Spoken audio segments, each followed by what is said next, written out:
spécialisé au départ sur les parcours ludiques de visite culturelle, donc auprès soit des musées, des châteaux, soit des villes pour découvrir une ville. Et là, on a développé avec Midinart, donc la réalité augmentée.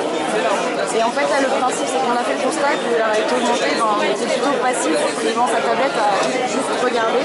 Et on s'est dit non, il faudrait, comme on a l'habitude de faire, créer une interaction. Et du coup, faire parler les personnages qui se racontent par eux-mêmes et créer un véritable jeu d'aventure dans un tableau. Pouvoir par exemple, en appuyant sur les flèches, récupérer des flèches.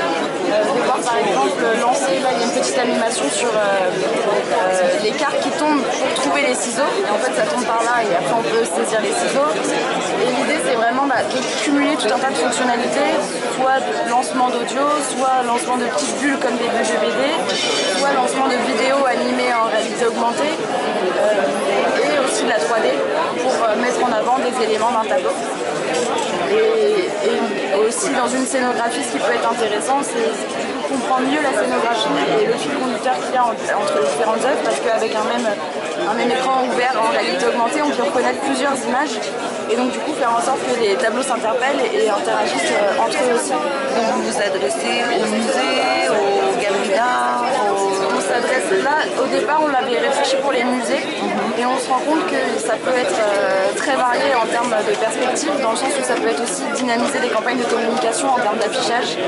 Pour par exemple, on a une affiche de cinéma, on lance du coup la bande-annonce, ou alors on lance carrément une interaction par exemple sur des magazines. On peut complètement imaginer d'avoir un jeu à mener sur les différentes pubs du magazine et donc du coup trouver les indices, etc. Et quitte à mener même avec ce qu'on a comme jeu de piste qu'on faisait d'habitude, ramener jusqu'au Drive to Store, enfin ramener jusqu'au magasin. On peut faire vraiment des trucs très complets. Et pareil sur le livre numérique, on peut aussi envisager d'augmenter les livres, soit en ajoutant des contenus informatifs, en lançant une vidéo, une archive, etc.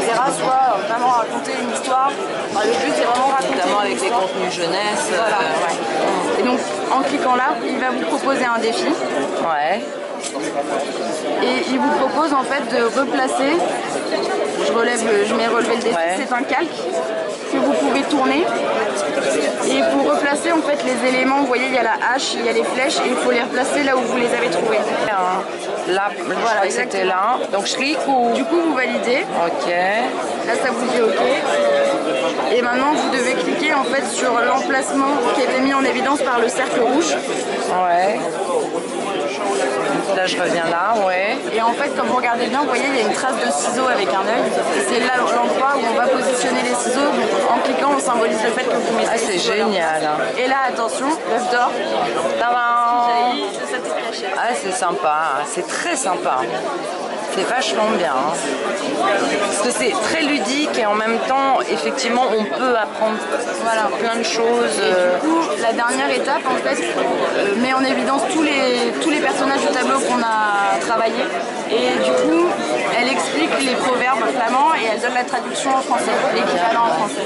Ok. Donc là aussi, on pourrait très bien rester que là-dessus pour donner des explications sur les œuvres.